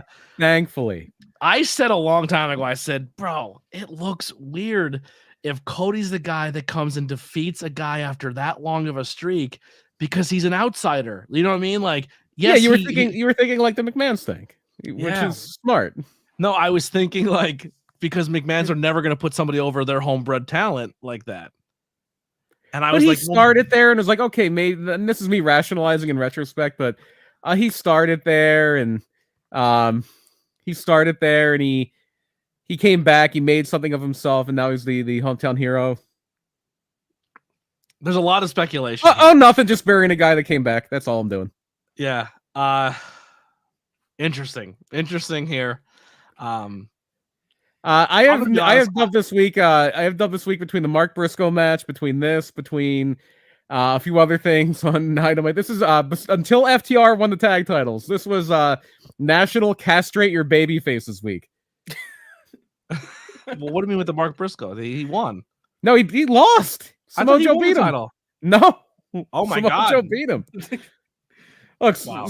Mark Briscoe got beat. Brody Lee's son's favorite wrestler got beat in front of him. It was the Make-A-Wish kid's favorite wrestler got beat in front of him. It was a bad time. It was a bad time. It was a bad time. Jesus Christ. Yeah. If you're a baby face on a show this weekend, run. Don't show up. I can't make it, brother. Yeah. Flat tire. Wait, this was last weekend? No, we're talking about the Royal Rumble review show. So connecting people through wrestling was at the arena. If you ever see that orange little frame that's always held up in the crowd, okay, that's that guy. Yeah, he's very a really cool dude. Yeah, but yeah, so Roman, no matter what happens, he goes over on Cody Rhodes at WrestleMania, and there you go. And the place is stunned. Now Monday Night Raw after, everyone was like, "Oh, we knew it. We the ones." I was like, "No, you didn't." Everyone and their brother. I'm like, oh, this is going to be a dusty finish. That's what I said. I was like, it's a dusty finish. To the point they're playing the wrap up song. I'm like, they're going to break into this thing. This is going to be a dusty finish. And like, nope, no dusty finish. Wow. There will be no joy in Mudville. And that's fine. It's not the. Real quick, connecting to people through wrestling. You were there that night. What was the environment of the arena? Oh, yeah. Because did the sales go out, or did people immediately like, we knew it, we the ones? Because I swear, I would consider myself a pretty smart wrestling fan. I did not see that coming. I thought Cody was winning, hands down. Yeah, I would have bet my life Cody won that match. You would think when push comes to shove in a match that big, WWE do the thing that makes sense. And I'm gonna be on that hill. I'll die on that hill. Because it doesn't like I get you won 1,000 days, cool, but like it's getting to the point where I think your fan Roman's not getting booed because he's a heel anymore. He's getting booed because people are getting stale with it. His section cheered. There you go. Yeah, you'll always have like a cross section. And I'm a fan of what the Bloodline's been doing. I mean, I like. There are people now that like cheering the heels too. And here, yeah, the Bloodline's great. Roman's great. Heyman's amazing. The Usos are incredible. Solo's coming into his role. I think it's going to be a challenge. If they want to stretch this definitely they want to stretch this to Mania, even if they want to stretch this to SummerSlam, it's going to be a challenge because I think you're really, if your plan is to do that, you are really discounting how much of the Bloodline being able to stay relevant as long as it was is because of Sami Zayn, and he's not there now. Yep. They're going to have to get real creative right now. Sami Zayn extended the life of that angle so much. So here's the question. If it wasn't Drew at Clash and it's not Cody at Mania, who is it? It could be Cody at Mania next year. It could be Cody at SummerSlam. I doubt it's going to be like a Braun Breaker and NXT guy. There's nobody else really on the come up that much. Austin Theory, is anybody going to be enthused on that? Cody for Money in the Bank. Here's what I would think of doing. I don't think this is what they're going to do. Because I want to avoid going off on a big rant here, but and people are going to disagree because I know immediately WWE went in the spin mode on this is just the beginning of the story. Our story never ends. You can't really say This is over. Our stories are never over. And go ahead if you have any thoughts, because this is going to be a bit of a rant. Finish. Yeah. And one of the things that kind of got me through the week is, I'm trying to think of a word to use, because the word I want to use is not what I'm going to say on this show or on the internet. It's not a slur, but it's a word I really don't want to use. But there have been people who have been very very full of themselves. We'll say full of themselves. Well, you see, in wrestling, sometimes the babyface has to lose so we can build something called heat for what we do in a rematch. And you don't understand this, but I do. And sometimes the babyface must lose to build drama and to build strength for the heel. And I'm very smart and I understand wrestling. It was already all there. Yeah. Yeah, Roman Reigns can't get any more over the already is, and he wouldn't have been any less over by losing that match. Yeah, it literally did nothing to progress anything. Here we go. Gavin has his thoughts. Gavin said Roman will go over Uso over Roman, and then Cody over Jay. Some of you, Gavin included, aren't old enough to remember the Lex Express and its shows. I do like this one though. Here's a guy. No matter if he lost 100 matches in a row or if he wins 6, he's always someone that you could have him in there. Yeah, but he'll never be, because of all, and a lot of it has to do with how much he's lost, how much they've been inconsistent with his character. Seth will never be, he will never be John Cena. He will never be Hulk Hogan. He will never be Steve Austin. He will never be The Rock. Yeah. Because of how wishy-washy they've been. Well, first of all, and I love Seth Rollins. Seth Rollins is an incredible wrestler and my favorite people in WWE. He's just not that guy. He's not that charismatic. He can't connect with the crowd that much. He can have amazing matches. He's a better wrestler than The Rock. He's a better wrestler than Hulk Hogan. He's a better wrestler, in my opinion, than Cody Rhodes. But Cody Rhodes has that something. He has that spark, that ability to connect, that ability to talk. He's the son of the greatest babyface that ever lived, and the apple didn't fall too far from that tree. And so the thing with Cody is WWE will be fine. Like, people are like, oh, WWE's ruined. They're going to lose so many fans. No, they're not. They're going to be fine. People will still watch. It is very lazy. Then the night after, they're essentially rewashing the John Cena story. Yeah. But what you have done, and I firmly believe this, and people are going to say, no, you're wrong. You don't understand booking. Yes, I do. You have... What have you ever booked? Nothing, but I still understand it. I understand storytelling.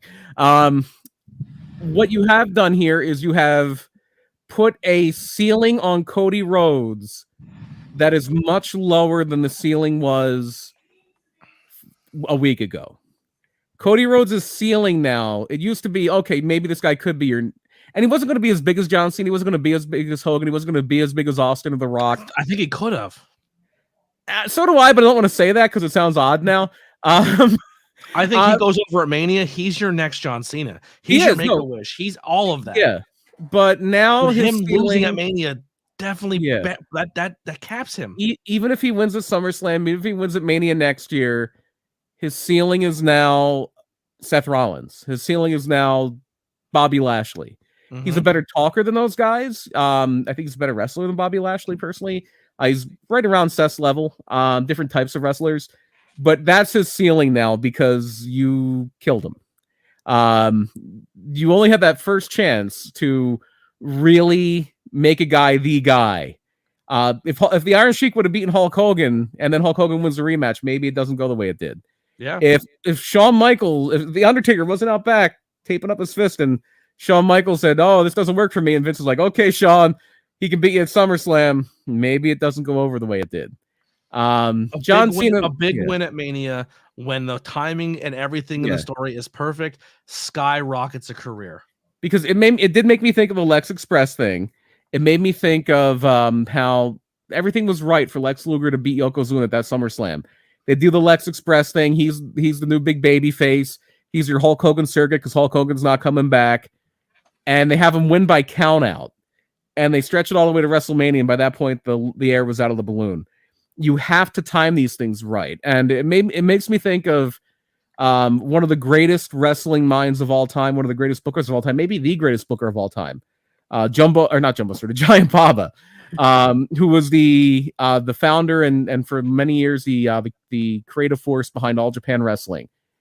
And Giant Baba and Japanese wrestling and American wrestling are so different that it's sometimes hard to compare because it is all match driven. It's not really that storyline driven. They don't have crazy angles like we do.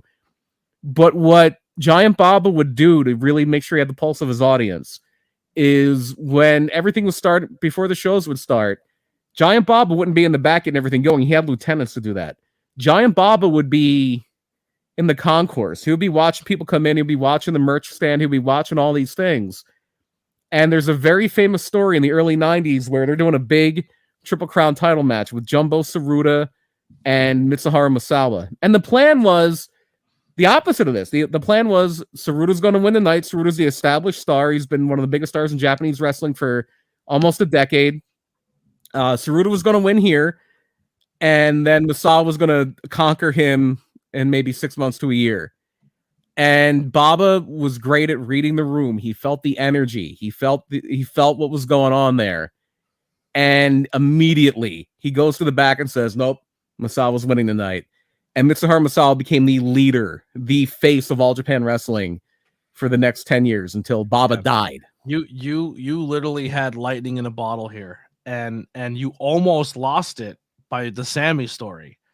People were at one point in time were like, F Cody, we want Sammy. Well, the fact that the crowd didn't turn on Cody should tell you everything you need to know. Yes, because that should have been your big indicator. Like, no, this is the guy. Yeah. This is it. Like the fact that you saved it after Backlash and you didn't wipe out. Like you took a hairpin turn at 180 miles an hour and didn't hit the wall with the Sami Zayn spot and still saved it by saying Sammy and Kevin are going for tag teams and Cody's going for the world title. And people said, you know what? We'll accept that because we know we're getting Cody at Mania, and still said, fuck you. And it's like, oh yeah, well, they're angry. They're going to eventually you anger them so much. I'm thinking back to these people who are very full of themselves and their thoughts on the way wrestling booking should be done. I'm going to say that in a very nice way. I'm not going to say what I want to say. Dude, most of these people that are saying this are legit bookers, and they kill it every weekend. They're legit bookers that are wrong. But they're very sure of themselves. They're very confident in what their thoughts are for sure, and they're very eager to look down at people who aren't. But the other thing it makes me think of is, see, I lost it that quick. I was going somewhere, and then I got all angry. Oh, okay, I know where I was going. One of the great territories of the territory years was big time wrestling in Detroit, which is funny. That's where SummerSlam is going to be. It was big time wrestling was a super hot territory. It was a wild territory because the guy who owned the territory, the guy who ran everything and was the number one heel, was the original Sheik, Sabu's uncle, trained Rob Van Dam. One of the and he doesn't get the recognition he deserves now. One of the greatest heels in the history of professional wrestling is the original Sheik. Yeah, and he was a heel that led a territory forever. And the problem was he was pretty good early on. Where, excuse me, his biggest foil, his biggest competitor was Bobo Brazil, and sometimes he would trade a title with Bobo, but eventually it's like, I'm just going to win out everything. I'm going to beat everybody. And he did. He beat everybody until finally they get to the Sheik against Andre the Giant. The Giant's coming in. This is at the point where Andre the Giant comes in and the Sheik's going to get it now because nobody beats Andre until the Sheik beat Andre. Somebody beat Andre. He slammed Andre. He beat him 1, 2, 3, clean as a sheet.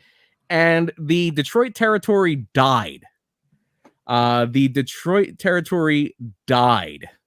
After that. It didn't last much longer because nobody believed that the Sheik was ever going to lose. And once people no longer believe the heel is going to get their comeuppance, once people stop believing that this is going to change, and it doesn't take long anymore. It's only been 2 years. 2 years used to be a regular title reign. Not anymore. If you did Bruno Sammartino now, people get sick of it. You can't do a 7-year title reign. You can't do a Hogan title reign. You can't do a 4-year title reign. People get sick of it. Short attention spans now.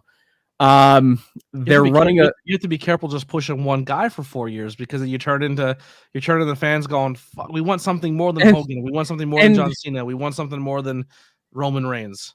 And realistically, Roman Reigns, if you go back to 31, Roman Reigns has been the focal point of WWE and WWE's booking. 6 years.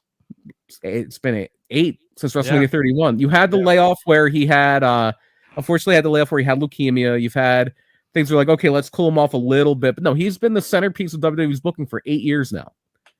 And it was time, maybe, it felt like it was the right time to maybe change it up a little bit. That doesn't mean Roman's going to be nothing. Yeah. Roman's not going to lose the title to Cody and then be losing the Ricochet in a week or to Mansoor. No, he's going to be in the mix. And he can keep his lighter schedule. He can be an attraction. He can be a John Cena. He can be a Brock. And he can win the title back eventually. It's Roman. He can do that babyface turn eventually. Yep. But yeah, and they'll be fine. It's not the worst booking decision they've ever made in their main event of WrestleMania. It's close. Yeah. It's very close, but it's not the worst. But yeah, it is what it is. Yeah, eventually I think we still might get the Cody spot, but you will. It's not going to mean as much though. It'll never mean as much. I say people are not going to be as invested in it as they were during this Mania. Like his momentum. That was the time.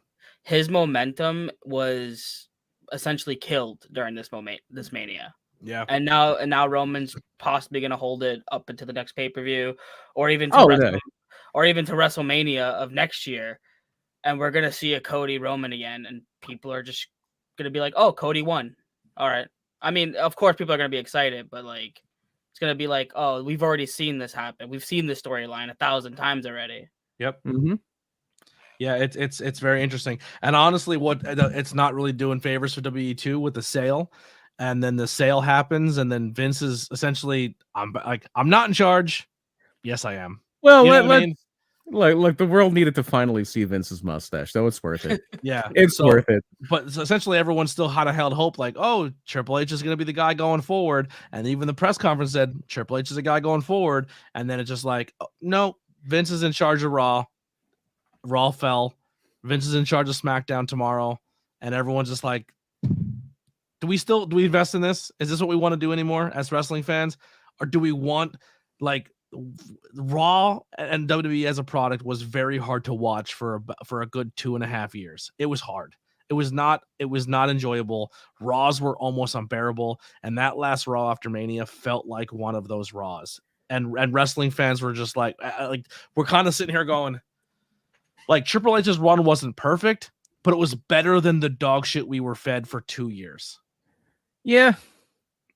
And now even some talent are kind of fed up with all this, with the way the booking is going. You know, rumors are Bailey's putting out goodbye tweets. Well, she did put a tweet out, but they've always been supposedly Shinsuke's talking about, should I go back to Japan?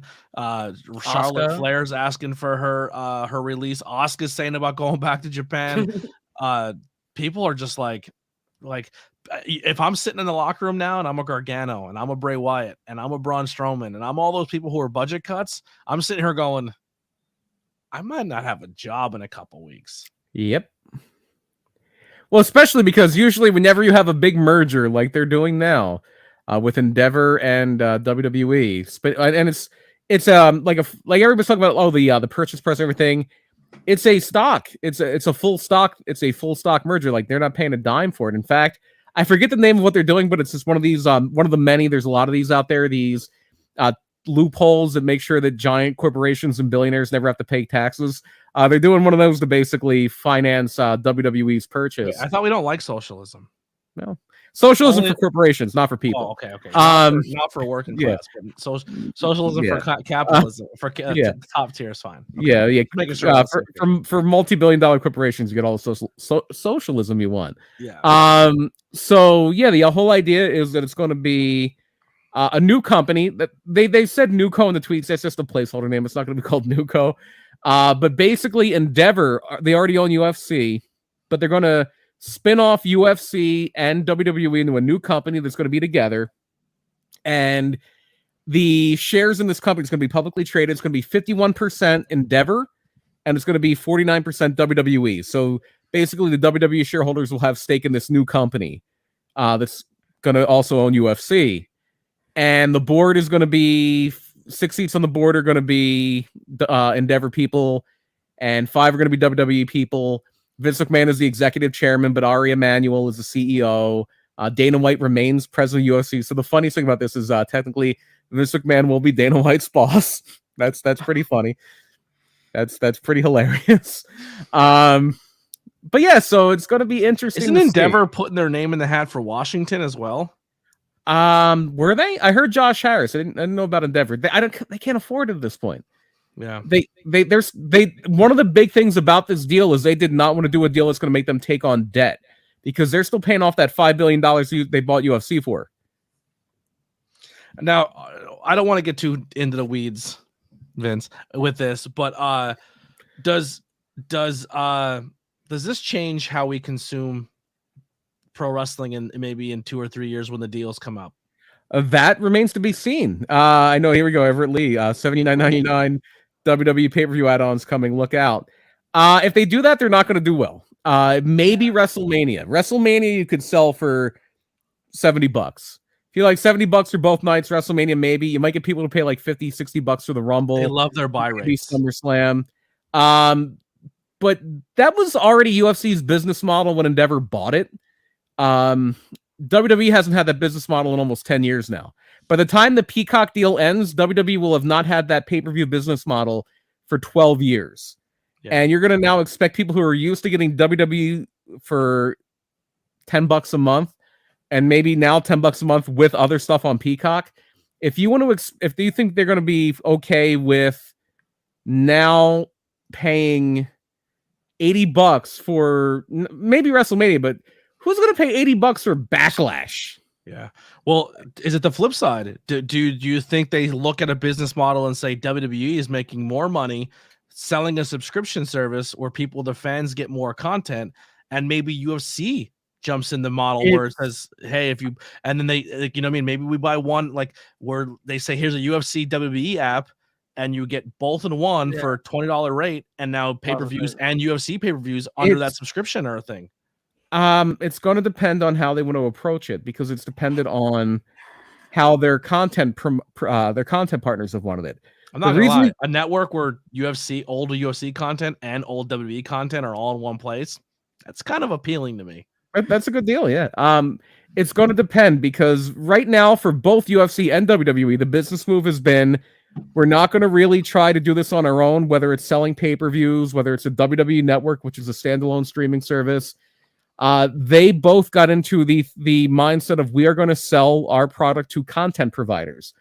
So the decision on the pricing of the UFC pay-per-views right now is not Endeavor's, it's Disney's, because UFC sold their entire package, the pay-per-views, the TV, it was all sold to Disney, to ESPN and ESPN Plus specifically, but that's Disney. And Disney decided what to do with it. Same thing. Nick Khan has said, we're open to a pay-per-view model if it's what our content providers want. Peacock didn't want to do that. Peacock wanted to, or Comcast, NBC Universal, they wanted to do what they're doing. They wanted to just have extra content for their streaming service because they're trying to attract customers. Mm-hmm. Peacock was very fledgling at that point. It still is. It was part of that arms race of content. If WWE, instead of going to Peacock, if they would have gone to ESPN Plus, maybe it would have been something completely different. Peacock for me at first was a good sale, because I'm like, oh, I can go watch all these good TV shows and watch. I don't pay for Peacock, so it's a very good sale for me. I'm gonna have to pay for it. And now I'm kind of like, you know what? I don't really think I need all this extra TV. If I can get UFC and UFC and WWE all in one place, or even like ESPN Plus where it's all one thing, I think I'd be into that more, where it's a complete sports package and I don't have to worry about like what's the new reality show that I have to scroll through to find my WWE. You need to watch Poker Face, because there's some other good stuff on Peacock. Yeah. But there is it's really going to depend on where they can get the most money when the Peacock deal ends. If they feel like they can generate the most revenue by doing their own thing, they might want to do that. If they feel like they're going to generate the most revenue by selling it to a streamer, they're going to do that. It depends on, maybe it's going to be a thing like Sunday Ticket now. Sunday Ticket is the big thing in sports media this year, because for the first time ever, it's off of DirecTV. Yeah. It's going to be part of YouTube TV, and it's going to be an extras fee. You're not going to just get it as part of your base package. I wish you did. I have YouTube TV. But Yeah, it's exclusive to YouTube TV now. If you want Sunday Ticket, you have to subscribe to YouTube. I wish TV. I could just pay for the one team I want to watch. I don't. Me care too. Yeah, that's why it doesn't really matter to me now because I'm an Eagles fan and Eagles games are on. But you're not even guaranteed to see Eagles games sometimes. If you have some, yeah, but you get most of them. I can deal with the 2 times. There's gonna be another rant. You thought my rant about the Roman Reigns people was bad. Don't get me started on the Scranton TV station showing Steelers games. I have a list. I have a list of NFL teams that are closer to Scranton, Pennsylvania than Pittsburgh. It's a pretty long list. Washington's one of them. Baltimore, the Giants, the Jets, the Eagles, the Bills. 6 teams. 6 teams. And they show the Steelers. Yeah. Bullshit. And they're not even good. They're the Steelers. They used to be good. That's why everybody likes them. They used to be good. Yeah. But yeah, so it is a lot going on. Like I said, Raw after Mania, not the greatest. We'll find out how it goes after that. But what do you guys want to do?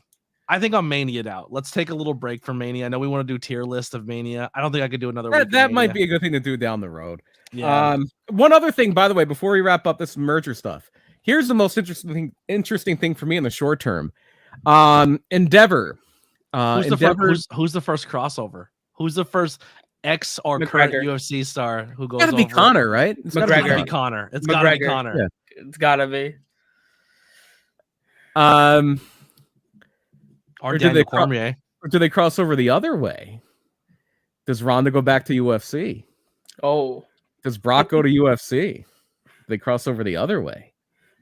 I don't think Brock would literally, after what he pulled at 200, where he knew he came in hot as a fucking pistol. Oh boy. Vince Torres is in the chat, and he says it's going to be DC. I think DC is another one that could. They wanted DC as a commentator for SmackDown when it first started on Fox, so it's possible. If Ronda remembers she's not a stand-up striker and she closes the distance and takes you down, even Ronda out of the game would still fucking break most of those girls apart. The idea of Ronda getting killed would sell pay-per-views, though. I just say, like, take the heels that everybody hates and throw them in UFC. Like that could be your angle. Oh, Dominic Mysterio, you think you're good? You got to play John Jones now. What are you going to do now? Or you take Colby Carino and you put him in UFC, or you put him in WWE. So we don't want to get involved with politics, and Colby comes in with his hat. Colby's the best. He'd be the greatest. Oh, Colby Covington. I'm like, what the hell are you talking about? Yeah, not Colby Carino. Colby Carino. What? I'm thinking wrestling. I like Colby Carino. No, Colby Covington. He's going to be in WWE if he's not already. Here's the thing I'm thinking of business wise.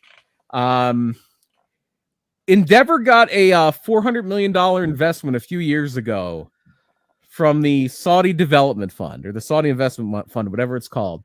They invested in Endeavor, and then the thing happened where that journalist Jamal Khashoggi was murdered by the Saudis, and Ari Emanuel, the CEO of Endeavor, soon to be the first guy ever who can tell Vince, no, I have power over you. I can overrule you. That's the big thing here. Vince, they're going to let Vince run it. They're going to be hands off. But if they want to put their foot down and say no, Vince McMahon or Ari Emanuel will be able to tell Vince McMahon no, and Vince can't do a damn thing about it. Yeah. After the Khashoggi thing, Ari Emanuel said, here's your $400 million back. I don't want to do business with you. Does this change the Saudi deal? Because at that point, Ari Emanuel even had to kind of change he had bodyguards. He thought the Saudis were going to come after him. So is this kind of the beginning of the end of the Saudi deal? Is a good question. Let's hope so. I mean, UFC does stuff in Abu Dhabi, but that's not like a not quite as oppressive as the Saudi regime. Yeah. Like what do you want? Do you want cancer? Do you want diabetes? I want diabetes, but it's not quite as bad. But yeah, so that's something interesting. Politically, because Ari Emanuel is not that he lets it affect his business, but he's like a lefty. His brother was Barack Obama's first chief of staff. Yeah. And then you have the McMahons who are buddy with the other side. So it's an interesting strange bedfellows. They say politics makes strange bedfellows business. Business really makes strange bedfellows. If you guys have any ideas in the chat while we kind of brainstorm here of maybe a future show you want us to cover or a topic you want us to cover, now's your chance to shine and let us know, and we'll add some stuff to our already growing list. But BP, what do you have in mind? What do you think time-wise? Do you think something that you can pull out of your magic bag? It's been a while since we've had you do a showcase of somebody. It's been a lot of show reviews. Yeah, okay. Let me think on this a little bit. I didn't even have this in mind. Is there someone that you've always wanted to kind of pull out that you've never really done? I've kind of done them all. Yeah. Okay, here we go. I have a good one. I don't think we've ever done this. Maybe we have. An old favorite of mine. We've never done Bobby. Yeah, we did. It was the first thing I ever did on the show, I think. For Tornado Tag. Oh yeah, the old show. Yeah, Jay White is an AEW. He showed up on Dynamite. Yeah, Jay White is officially All Elite. Yeah. I'll always talk about Bobby Heenan. I will never not talk about Bobby Heenan. Whatever we did on Tornado Tag, it is okay to rehash here. Oh, then we have a million. We have Bobby Heenan. We have Vader. Yeah. Bobby Heenan. You see the new Vader figure? I did. I'm not a toy collector. I'm trying to get rid of stuff in my house. I don't need to add more. I'm not one either, but I'm collecting this line. I really like this line. I already have too much stuff. I have books I haven't read yet. I have games I haven't played yet. I have movies I haven't watched yet. I have too much stuff already. Let's go into the history of the WCW US title. All right. Do you want to do that? That's a great looking belt too. That's a beautiful title. There we go. I like that. I don't think that's ever been done. I don't think we've ever showcased a title. Look at Gavin with the idea too. The tag teams in the 80s and 90s. Oh man, I could do a series on that. That was the golden era of tag team wrestling. I think that's a good 1-2 punch. The WCW US title and then some great classic tag teams. So next week is the US title, and then after that, maybe we do a part 1, part 2 of the 80s, 90s tag team. Yeah, we could do one. We could really do a WWF and non-WWF for tag teams. If I'm going to say, why don't we do it the other way? Why don't we do the tag teams first, and tomorrow or next week we'll do the WWE tag teams. Okay. Just because, we didn't mention this, and it is newsworthy. We did lose somebody in wrestling over the past week. Bushwhacker Butch. Yeah. Butch Miller did pass away. We talked about the Bushwhackers last week on WrestleMania 5, how fun they were. I mean, at that point, they were just kind of relaxing and just being the kid-friendly babyface tag team that didn't have to put their bodies through the hell they had put it through before. But I was a kid. I loved the Bushwhackers. One of the Bushwhackers was already dead, right? And now this is the last. No. Luke is still alive. Butch passed away this week. That's right. Skyros wrestled Luke. Did he? Yeah. Luke is, or at least was, I don't know if he still is, pretty tight with somebody we know a little bit, Carrie Silken. Yeah. Because Luke was a little involved in Ring of Honor for a few years there. Mm-hmm. But no, Luke is a little, I think he's a bit younger than Butch was, and definitely hasn't had a lot of the same health issues that Butch did. If you have Peacock, I forget what year it was, but the year the Bushwhackers went in the Hall of Fame, and Butch was already having some issues getting around. Butch and Luke did one of the best Hall of Fame inductions ever. They are hilarious in their Hall of Fame inductions. So yeah, the Bushwhackers, and because they can go on either side. They had a great run in Crockett and the territories as the sheep herders, as almost they were like a better version of the Nasty Boys, of just this team that is going to come in and be bloodthirsty, brawling all over the arena, blood and just destruction everywhere.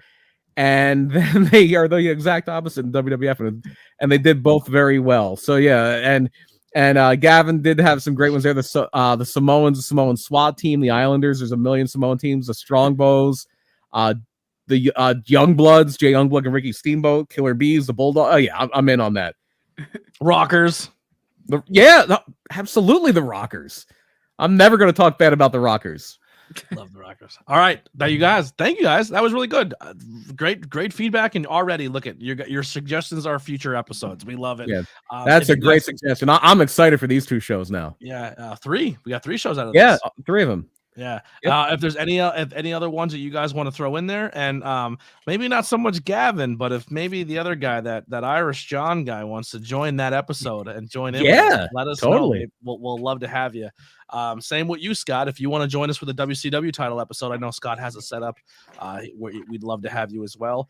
There's always, I think, that one guy. Sorry to cut you off. That you recognize as synonymous with that title. Like when I think the Eagle WWF title, that's Hulk Hogan. When I think not me, the real, oh yeah, well, your guy had it for like a year. But I watched him grow and then win it, so it's always a big thing for me. Like him, I watched Hogan win it 100 fucking times. I didn't care anymore. I watched Sean beat Brett. That was a big deal as me as a kid. That's stuck in my brain. I get that because the undisputed title they had later, even though probably Brock had that title longer than anybody, to me that's the Eddie Guerrero title, or JBL probably had it longer than anybody. That's the Eddie Guerrero title, even though he wasn't champion for long. The guy that WCW US title for me, that's the Lex Luger title.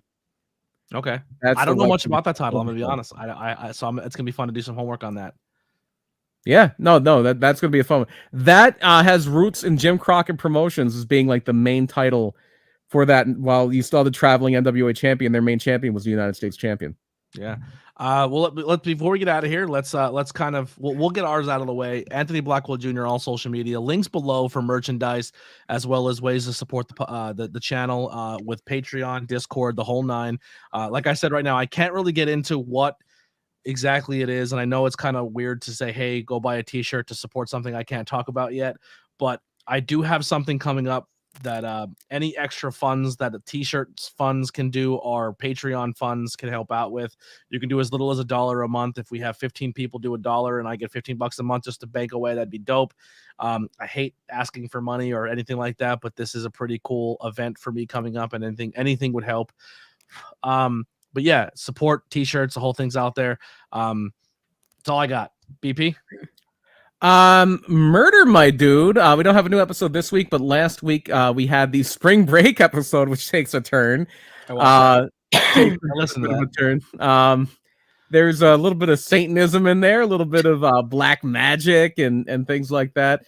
I'm sure Crispy's going to plug a really cool show tomorrow. So I'm going to plug one too. I will actually be at PPW tomorrow for Glory Days. Brian Kendrick coming back. Moose will be coming back. Somebody that was factored in the spring break very heavily, or GCW's collective very heavily, Steph DeLander. She's been side by side with Matt Cardona quite a bit. She will be there. I think the only thing I have to say to sell this show is Facade versus Brian Kendrick. I think that'll pretty much sell it right there. Yeah. And if anyone's looking to get some commentary reps, come hang out at the Sanctuary. I need a partner that night. Crispy! Crispy, what do you got? Blackwell Crispy on the mic. Speaking of Sanctuary, there you go. I believe we are hosting a Proving Ground show tomorrow night around 7 o'clock. Live on YouTube. So come into YouTube or come to the building itself. Come to the building. If you have never been to the Sanctuary, come to the building. You do not know what you're missing. There's no place quite like it. There's no place to take in a show, take it, the ambiance, the energy, the spectacle. It is a fun place to be. What is it? 172? 172. Yeah, 172 North Wyoming Street. North Wyoming Street in Hazleton, Pennsylvania, right by the football field. It's if you are anywhere in the Northeast Pennsylvania area and you haven't been to the Sanctuary, you owe it to yourself to be there. Yeah, live streams are good and all to support Sanctuary, but they don't do it justice for the place. They do not do it justice. If you have a chance, come down and watch it live. I'm telling you, it's an experience. And then what is it? April 23rd will be the big Stampede. April 23rd is the Stampede. So come on down for April 23rd. That's the official start of season 13 of the Sanctuary. It says here, free photos with the Honor Society. ABJ will cover the price. That's right. Yeah. So gracious of you. Yeah, I heard about that. I'll do that because nobody wants a fucking photo with you, jabroni. So I don't have to pay a dime. $100 a photo, and ABJ's got it covered. Nobody wants that photo. Look, not even Gavin. He gets photos of everybody. Here's what I'm telling you. If you just slip the Honor Society 50 of that and get the photo. You keep 50. The Honor Society gets the other 50. Nobody's a victim here. That's what this fundraising thing is. ABJ is going to be the official photographer of the Honor Society. It's a big deal. Find a new role for you. All photos will be done like this. You can do the Bobby Heenan thing. Bobby Heenan of Taurus would ask him to take his picture. He would like take a picture of their feet, or he'd make it like deliberately out of focus. Yeah, definitely. I'll do that. Yeah, anything else you want to plug, Crispy? It's Popolo Chris on Facebook. It's POPOLO on Facebook. I do share a lot of the Sanctuary stuff, so you can see it from there. And then it's Chris Eros on Instagram. I am going to be posting a lot more photos and stuff. I think it's Chris Arrows _ on Instagram. I'm gonna be posting a lot more photos and stuff throughout the season of the Sanctuary. So yeah, well, cool. we loved having you hang out with us here tonight, Chris. And you could always hang out with me and Crispy, and hopefully BP one day over on that Discord. I tried playing around with it one night, and I was like, I can't figure this out. I was like, I clicked the button. I was watching Ring of Honor. I'm like, I don't know what I'm doing here, and I got left, and like, what's going on? Oh, you jumped in the Ring of Honor stream. I guess accidentally. I didn't realize I did. People probably didn't know who Project Humanoid was. And they're like, who's that? If they knew that was you, they would have popped. Who's this jerk? You are a sought after person in that Discord. They want you in there in the worst way. I tried. I'm an old man. I can't figure that stuff out anymore. We'll walk you through it. But everyone, thank you so much. Next week, we will have you want to do WCW first or let's do WWE?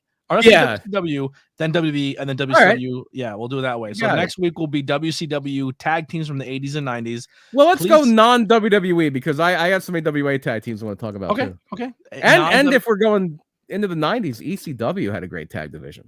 Okay. Yeah, I'm down with that. Send me some of your send me some tag teams that we're going to definitely hammer harder than others, and we'll put them in the graphic. Absolutely.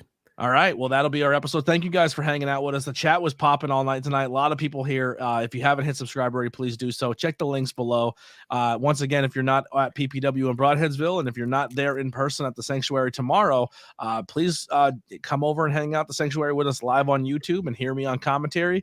I don't know. It is the Sanctuary PA, right? Is the YouTube channel? Sanctuary PA. All my Sanctuary PA. All right, yep. All my links are below, and places I work will be there. And real quick, if we're talking non-WWE tag teams of the 80s next week, you know who we're talking about, right?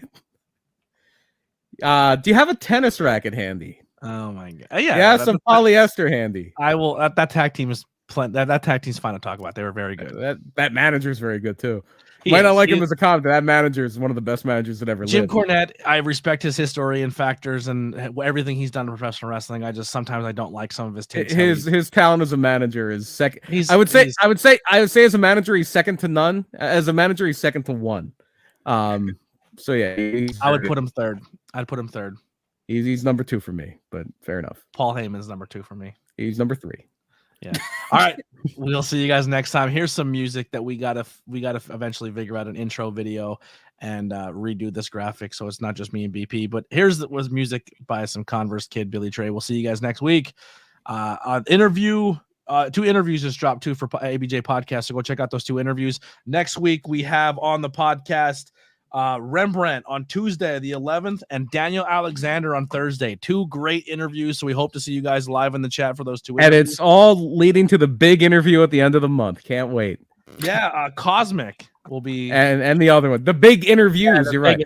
I'm not gonna no sell Cosmic. That's not happening. Yeah. So the big interviews, Cosmic and then is a champion right now over at that Battle Pro. Cosmic is a champion of life. So yeah, that makes sense. Beat Trisha Dora for it. Excellent. Yeah, I did some research on that. I was actually talking to her. I was like, holy fuck, that's awesome. Like, super proud of her. Good. That is somebody I root for. I am glad to hear that. Yeah. So and then we have that Dirtbog Ricky Price. We'll see you next week. Bye.